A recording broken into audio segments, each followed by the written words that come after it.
जैतापूरचा अणुऊर्जा प्रकल्प कोकणाचा नाश होईल, तिथे जर समजा स्फोट झाला तर काय होईल हे चालन तुमच्या समोर.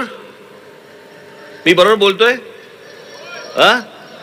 बरोबर ना? त्याचा स्फोट झाला तर काय होईल? मी एक यादी वाचून दाखवतो.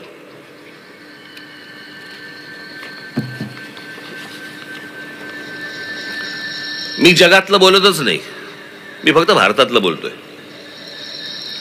आता भारतामध्ये अणुऊर्जा प्रकल्प कुठे कुठे आहेत? काकरापार पॉवर स्टेशन गुजरात, स्थापना 1993. Madras atomic power station Tamil Nadu, स्थापना 1984.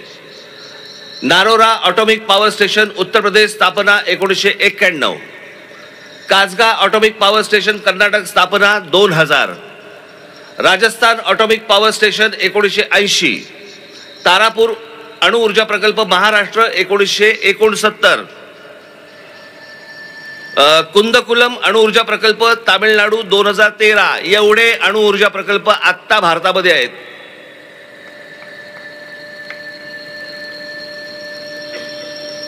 आणि सगळ्यात महत्वाचा की उद्या जर स्फोट झाला तर किती माणसं कोकणामध्ये मरतील यांची चिंता वाढणाऱ्यांना हे माहित नाही का की भाभा ऑटोमिक रिसर्च सेंटर हे मुंबईत आहे.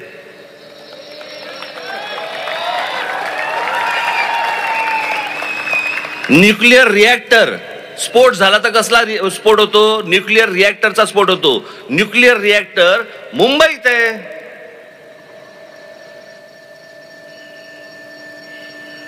तिथे कधी मला आठवत नाही की बाबा ऑटोमिक रिसर्च सेंटर दूर लोटा, इथून काढून टाका, असं कधी बोललेलं मला आठवत नाही. पण कोकणामध्ये प्रकल्प येऊ द्यायचा नाही.